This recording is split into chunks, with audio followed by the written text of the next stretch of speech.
It's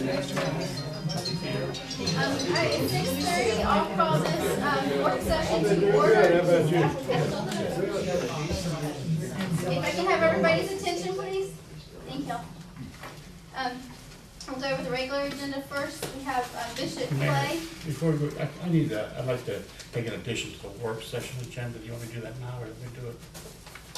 The agenda's been published, so unless it's an emergency, there can't be additions made to the agenda. This is just for discussion item. But it's been published, so unless there's an emergency, there can't be additions to the agenda. The charter says you can change the order of the agenda, but only allows for additions in emergency situations. We have tonight the regular meeting. We have an invocation by Bishop Clay. That is the bishop over at the Church of Jesus Christ of Latter-day Saints. We have the announcements. You all received a copy of the announcements. Tonight we have the police color guard. They will be giving us the pledge to the flag, and Officer McClure, who's a retired police officer, will be leading us in the pledge. On National Payroll Week, we did that same proclamation last year. We'll be doing that again tonight. And then our 90th birthday celebration. We have the minutes. Does anybody have any objection to the minutes from either the July 18th or July 22nd meeting? Is Ms. Daly going to be here tonight? So she is. Okay.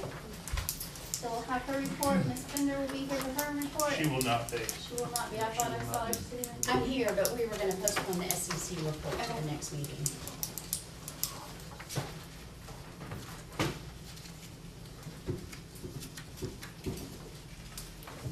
Then we have Kirk here for a report from the Art Commission. Under public hearing, we have a first reading on the amendment to the policy for group homes. You want to give us an update on that? Just waive the first reading. Yeah, that's my recommendation, is waive it. It's been thoroughly vetted by the planning commission In past. yeah, passed. Yep. And we're good as far as requirement dates. We first read tonight, we will be. Yeah, we'll adopt it on the 26th. Anybody have any Have the questions? opportunity to do so. We also have a first reading then on the home there on Main Street that wants to, it's not a variance, but wants the exemption from some of the conditions we previously granted. Does anybody have any questions about that? Otherwise, we'll waive the first reading. Can you tell me what one of these exemptions, Butch? They are several that John is working on with the owner. It's almost a laundry list. John, do you want to hit the high points? Reader's Digest version Yeah, that's right. in, I don't know, 2009, 2007, right in that range. There was an initial set of variances given for streetscape, parking, sewer connections, various items. Over the time since then, very little has happened. And the client is coming back now and requesting relief from all the requirements of development on the site.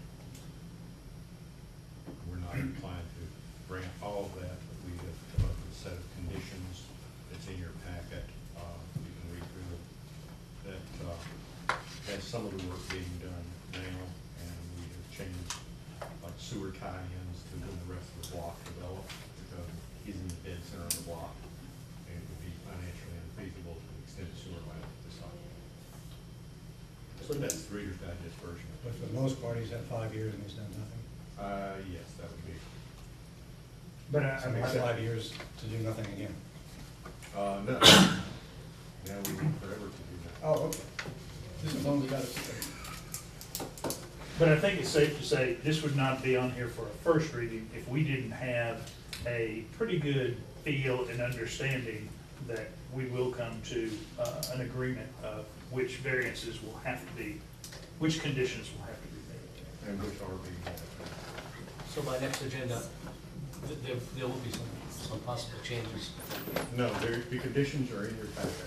Those conditions apply. Those conditions apply. That's fine. That's what I wanted to make sure that we're reading for me. Thank you.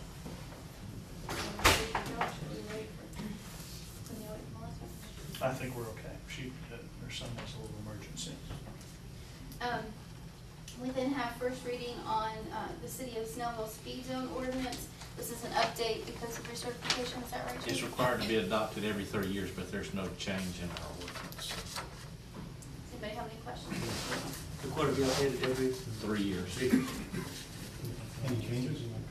So again, we'll have a motion to waive the first reading and place it on our second meeting in August. And then we have the amendment to the retail package wine stores. This was the Nico wine ordinance we previously discussed in work session. This is a second reading. Does anybody have any problems with the language of this ordinance? I had one question. When you look at the new regulations on the second page is 6-116A and then 1. And what it's talking about there is in Lawrenceville, they limit the wine shops to the downtown overlay district. And I'm thinking the term we've used may be the wrong term. This is, because we carried it through just like the Lawrenceville ordinance is written. I'm not sure we have a downtown, I'm not sure we use that term, downtown overlay district. And my question, I guess, was, do we want to make it citywide, in which case you would strike 1 and renumber? Or is there a geographic area like the town center?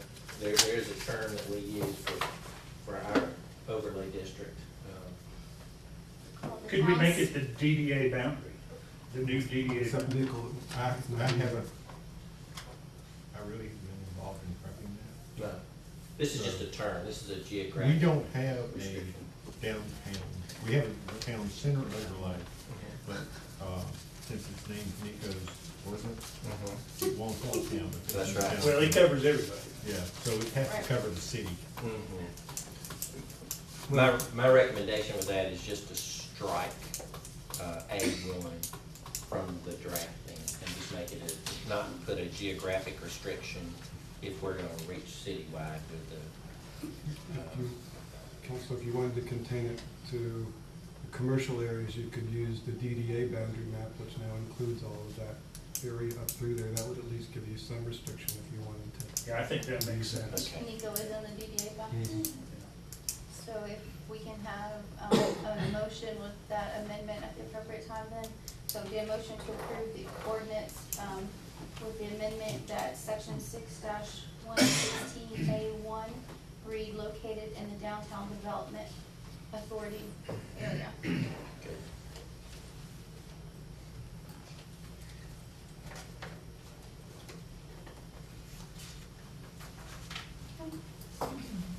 Any other questions on that? That then brings us under new business, field chemical contract, Mr. Sanders. We are not ready for that. If you would I really need a motion to delay until 8/26. We received only one response, so we are extending our bid date on that contract. Anybody have any questions about that? You know why you only have one response? Not enough people around? Maybe we should have disseminated it wider. I don't know. I know it's their busy time of year, but you would still expect for a contract of that size to have people interested. We will, definitely, for the next time.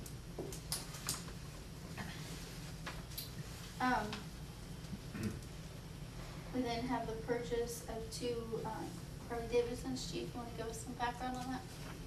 Well, previously we had a motorcycle unit and we were leasing them and we didn't really have the funds to bring them back. We've tried or wanted to for quite a while, but based on the money that we received from the DEA the past year, we want to purchase them using drug funds and found 2 new 2013s that will be about over 2,000 less than what a 2014 would cost us each, a total of 31,000. There may be an error in the agenda summary item, but it's 31,000 is the total purchase price, 15,500 apiece. And that's coming straight from drug? Yes, confiscation? all of it. Anybody have any questions for the chief? No, I'll be bringing that motion to bring that forward. We then have the Veterans Memorial Construction easement. Yes, I have a. see that.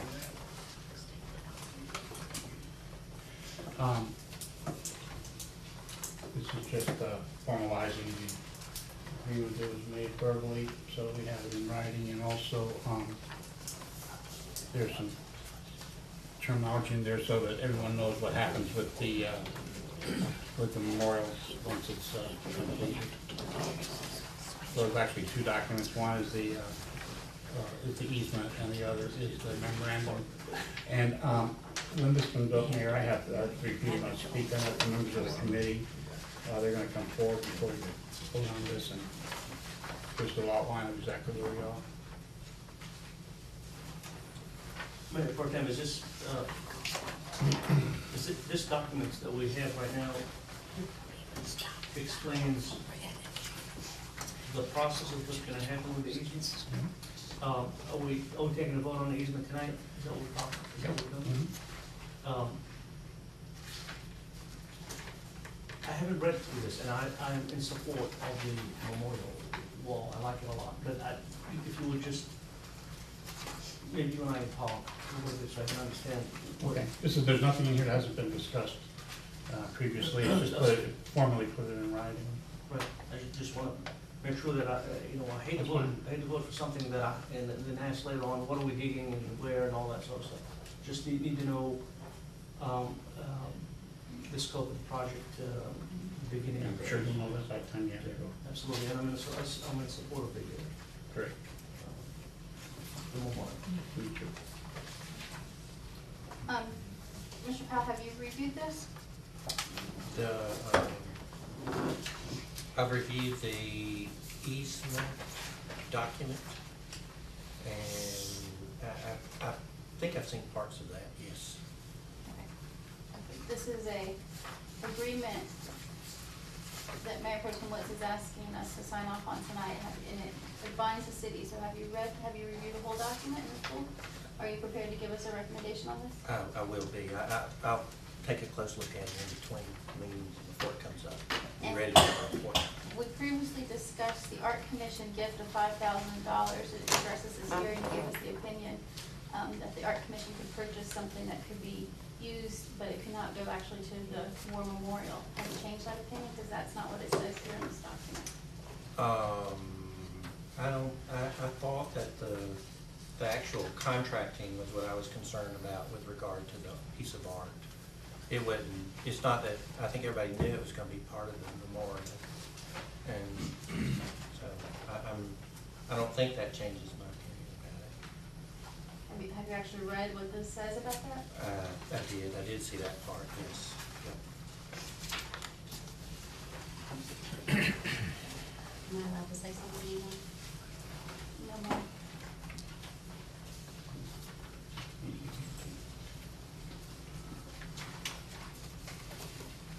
Anyone have any other questions? What is the definition of an easement?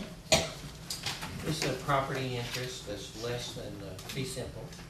It's not an ownership interest. In this case, it's a construction easement, and so you're given permission for somebody to come on the city property and actually work for a period of time.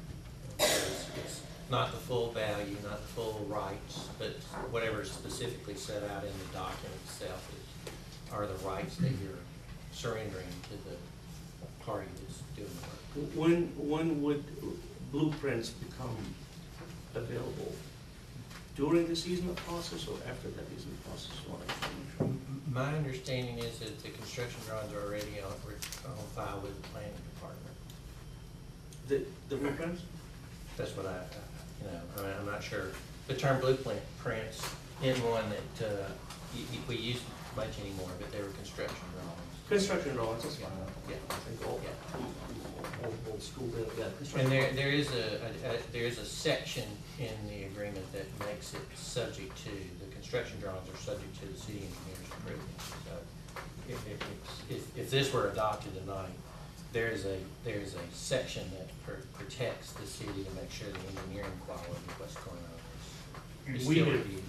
through planning and development, we have made sure our city engineer has a copy of that and is reviewing that. We got those back today, and they've been forwarded to their engineer. I'm sorry, what'd you say? You got what back today? We got our plan review comments back from CPL, Okay. and they have been forwarded to the engineer for the memorial. All right, In so. other words, he's getting ready to, he's got our markups back, and he'll be working on those markups and turning in the corrected set. As soon as that set comes in, then we can go down the list of questions we have and mark them off as being on the plan. We'll be ready to release a permit. Very good, so you sent them some as-built and they changed them into permanent drawings, I assume? Well, he's got permanent construction plans already right now. We reviewed them. As soon as he makes the changes we requested, or we decide not to do some of the changes we requested based on his explanations, then we will issue a permit.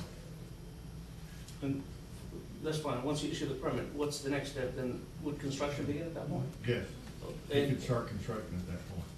and just for my own edification of the property we're looking at is the one directly across from the senior citizen. Right on the corner On the of corner. Senior Center. Right, what's the sign is? Where the sign is. Logical. The sign is just about where the back of the wall of the memorial will go. And if we strike gold or something, I guess we'll. If we strike gold, we'll split it among the schools. Put a mineral rights policy. We'll do that if you promise you that feel the same way if you strike granite. But from what I No, I'm not understand, gonna do that, I'm good with gold. we're only talking about 400 square feet. About 320, give or take.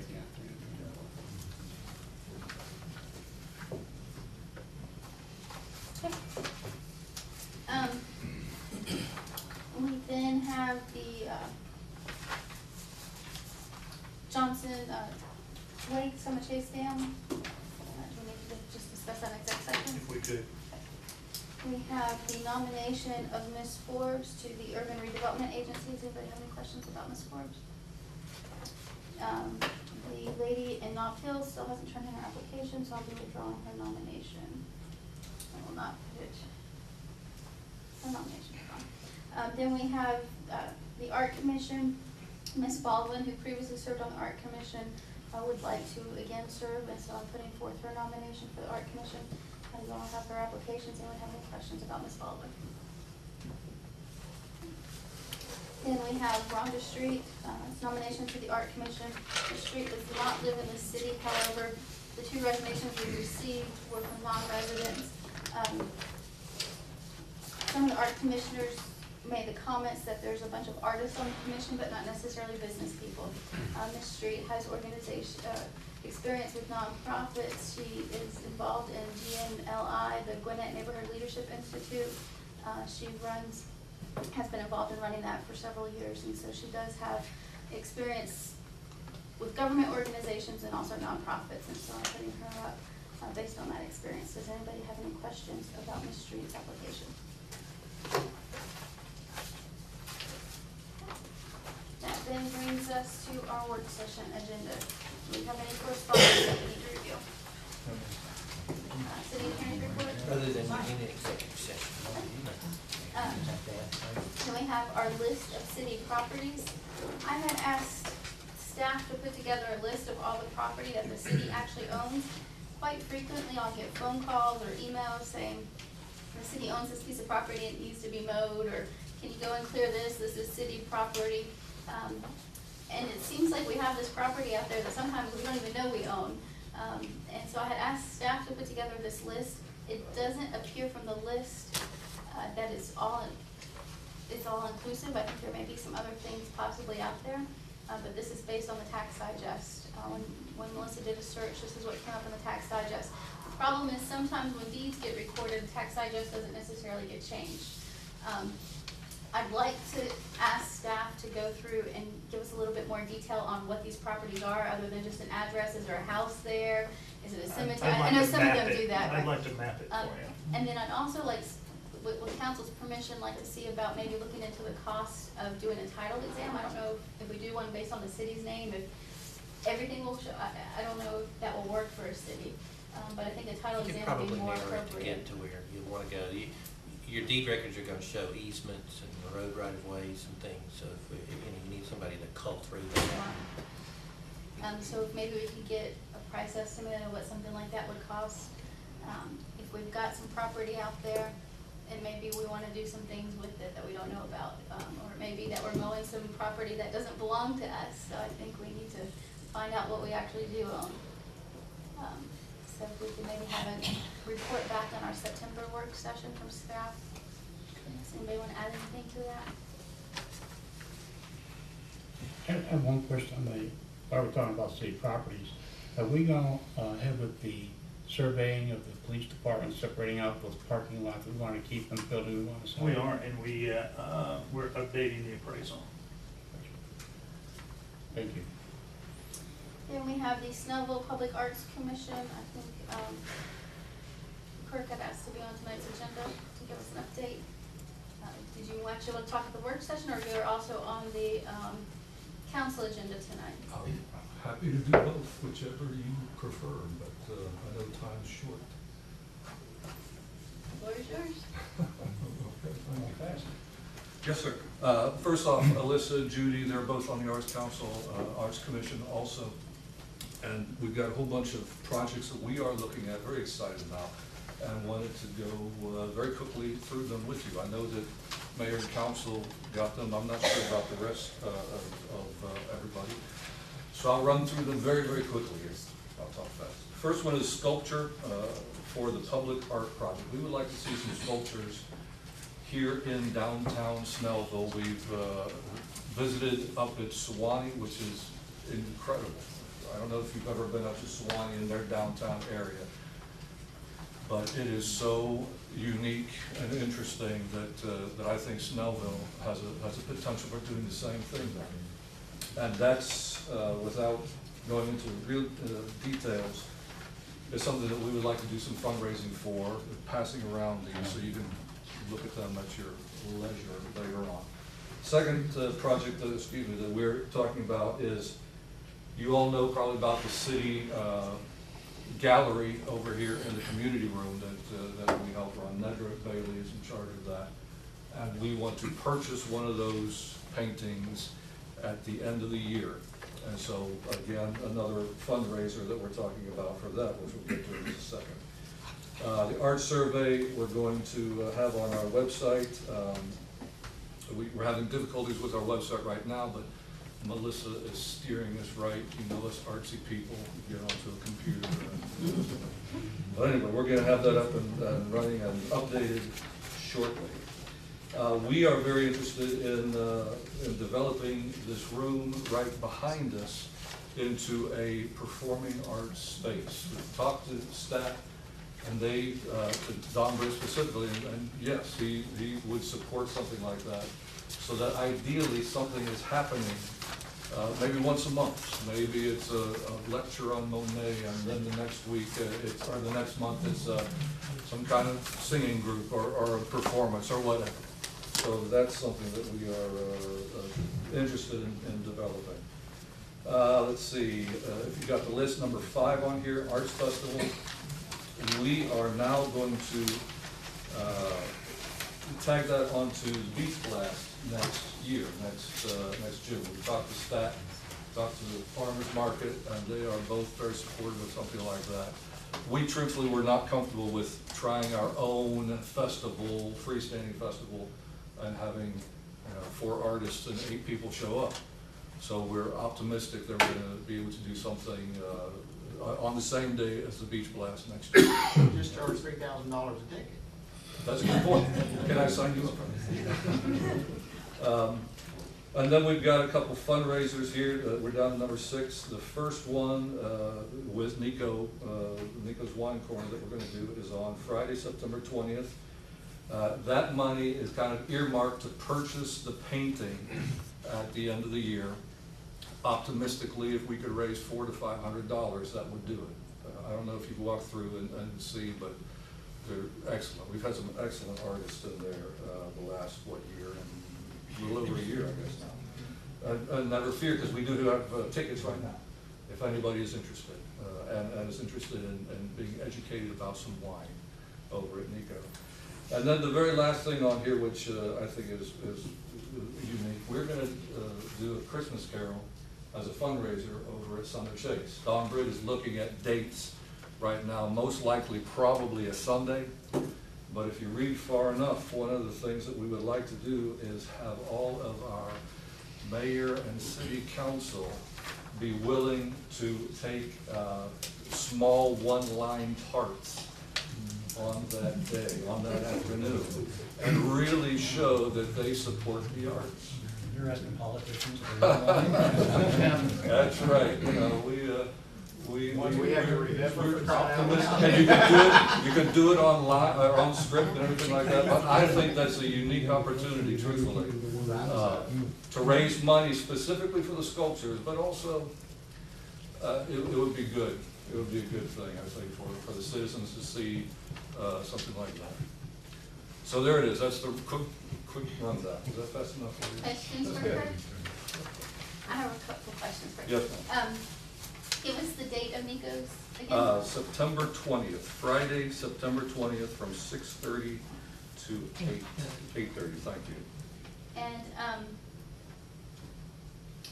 right now, are you asking the council to go back and look at any budget items, or are you just giving us information? Yeah, not yet. You know, we'll have to see, because we're really not planning on spending anything until January.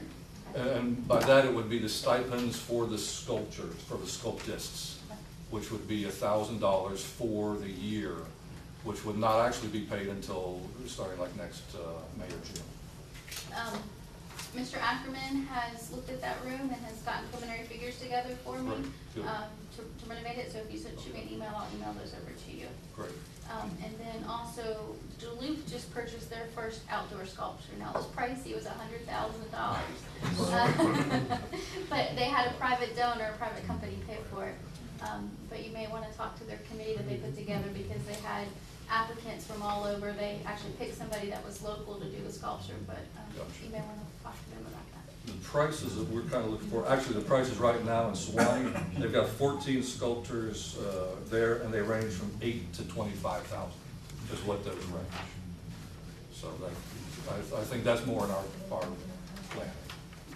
I'm excited, thank y'all. Thank you. We then have the facility rental rates. I asked for this to be placed on the agenda. I had some people raise the question about how much we charge to rent out the facilities at the park, and the quality of what they're renting. And then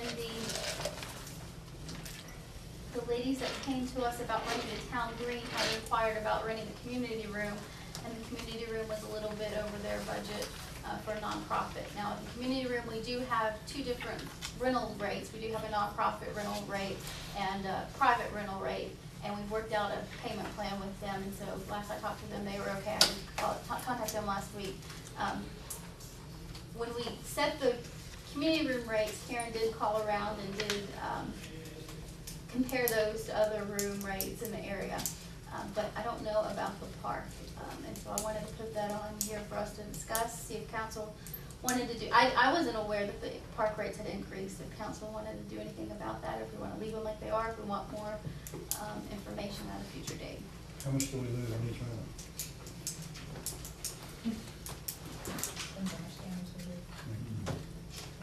We're the lowest around, even with the tiers that we have, because we have a city resident, Gwinnett County, and then outside the county. And then what went up was a slight increase for Friday, Saturday, Sunday, which generally most other agencies are doing also. We had the same price, whether it was Monday or Saturday. And so Have we done a survey of what surrounding areas are charging and trying to be competitive? I think when you do a survey of the other municipalities and the county, see what they charge, and just try and be in line with their charge. we're still under, but we're pretty close. We're still under what most of the other. The complaint that I got was comparing us to the Snellville community room. I guess not the pavilion, the room we just remodeled. Cortland Williams. That's what, $240. Y'all remember that room we went in that needed payment is $240, which I guess compared to Snellville is a little high. Have we looked at it? It's 240, I mean, it's 240. I think that's what it said on the website, was $240. Well, you sure that's not the betting room? It depends on what tier they're at, it depends how many hours they rent it for. Basic fee is based on a 4-hour rental, but they of course can do more than a 4-hour block if they want.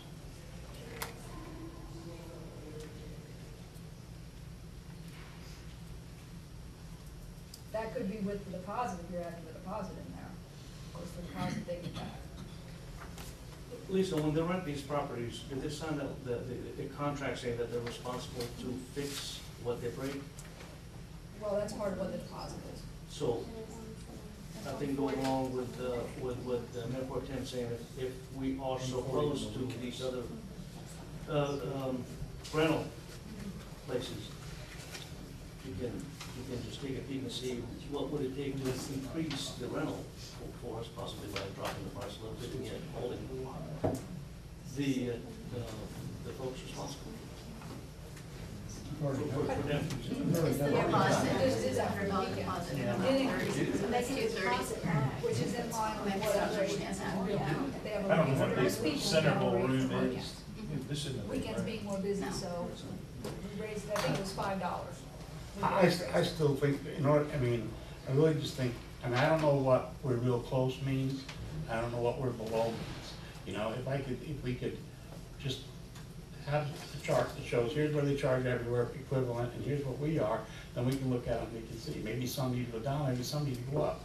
You know, we may be low on one, high on another, but I think it's worth the time to do a survey, so we know what we're talking about. And I think, you know, when the board raised those prices, they had those updated numbers. We need to update those. I'll give you the research that Karen has done. You know, she started on rec facilities. You know, I think we'll be very competitive with Gwinnett County, but one thing that Lisa and I have talked about, we're gonna have a walkthrough with our new park supervisor this next Wednesday, I guess. And we're gonna try to bring the standard up a little bit. I think people expect a clean, nice-looking facility. I know the mayor has been, you know, you've walked through the facilities over the last few weeks. We're, you know, we're just creating that type of accountability with the new position. So I think you'll see improvement over time. Lisa, maybe the Parks and Rec Board can actually look at those surveys and then make a recommendation to us. And it looks like that was including the deposit. I see at the bottom where it says the deposit will be mailed. Maybe we just need to make it a little bigger so people understand that the deposit is refundable on the website. So 240 included The deposit, right? yeah. Well, it's It's $230, but Yeah. for a Friday, through $100 deposit. In the city limits business $150 or Gwinnett County $175 or non-Gwinnett County $180. On the profit side, the non-profits, it's a little bit. so maybe if we could put that back on a September agenda for an update, does that give enough time for the Parks Board to meet? Do they have a meeting? We're not gonna meet until October. I Maybe can we do could it. just bring some numbers back. Yeah, we can bring some numbers back so you guys have that. We'll do that. Citywide mosquito control. You want to talk about that? Do you want me to? We received an inquiry when West Nile was in the media fairly prominently, some cases. And I responded to, I believe her name was Ms. Kuhn, as best I know how, given my history with mosquito control programs. And I have to admit, I'm not a proponent of an investment like that in mosquito control.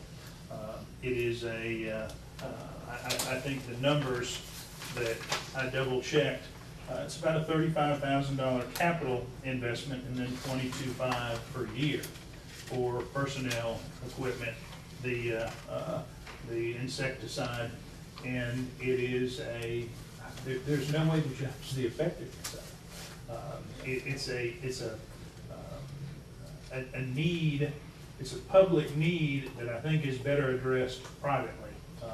Each individual can get, I understand there's some very good treatments that you can have done for your lawn or your specific area. And, you know, if there are mosquitoes, it will kill mosquitoes in a very small area. When you go out there and you spray behind a truck, you have to do it in the evening. It's the most effective time. That means overtime. We don't have an overtime budget. And it just disperses according to the wind. You know, half of this street over here may not get it at all. It all may go up into the air.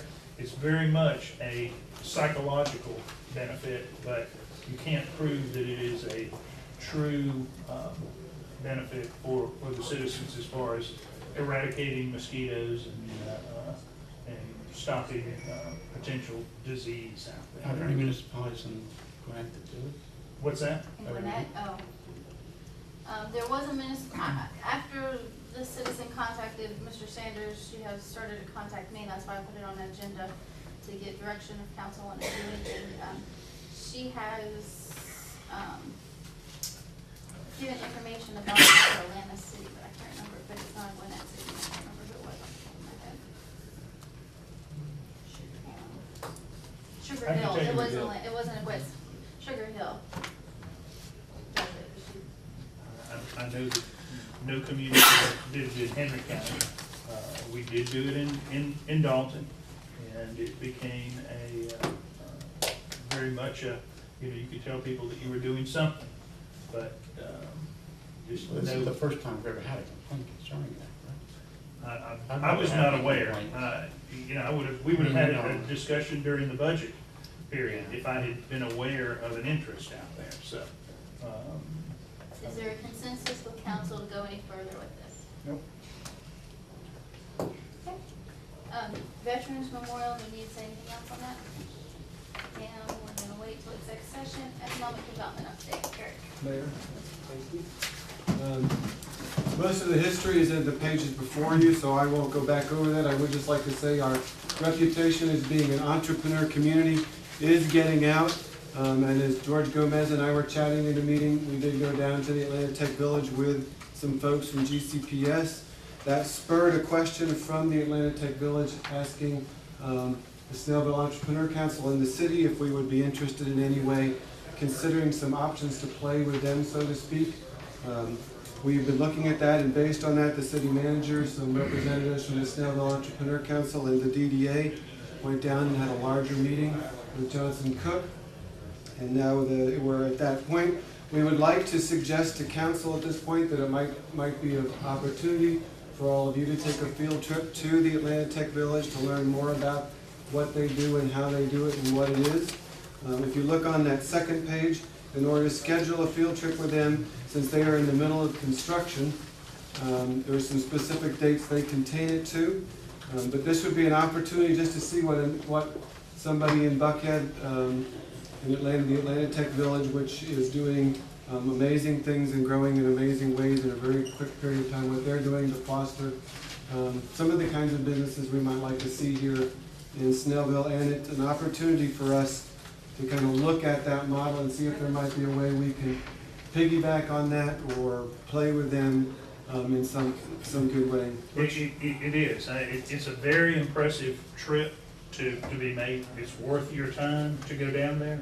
I wanted to gauge the interest of Mr. Cook, his partner, and staff, and I think they would be very interested in working with us. They know that everybody isn't in downtown Atlanta, that there's a lot of interest in the suburbs. It's something that could potentially diversify our economy and make us unique, have a unique attraction to just improve our reputation when it comes to economic development and what we offer here. So I would, I was very positive the few hours we spent down there. I think they want to continue the conversation, and that's why I think a field trip would be worth your time. I really do. Thank you. LCI update? Basically, a pre-bid meeting has been held. I think 10 contractors attended. They may not all bid, but a lot of questions were asked, answered, and everything, all addendums are out, and we await the bids on March 16th. During the work session of the mayor and city council of Snellville, Georgia, Mayor Couch announced that certain matters should be discussed in a closed session of the meeting, as council advised the city to respect closing following: to discuss pending and/or potential litigation, settlement claims, administrative proceedings, or other judicial actions which is exempt from open meetings act pursuant to OCGA section 50-14-2, subsection 1. Just litigation from this. Upon motion of council member Kraus, seconded by Councilmember Savage. The meeting was closed. Following council members and mayor present and voting: Mayor Couch, yes. Councilman Emmanuel, Yes. Councilman Howard, Yes. Councilman Kraus, yes. Councilman Savage, Yes. Mayor Pro Tem Witch. That meeting was closed to the public. Will be.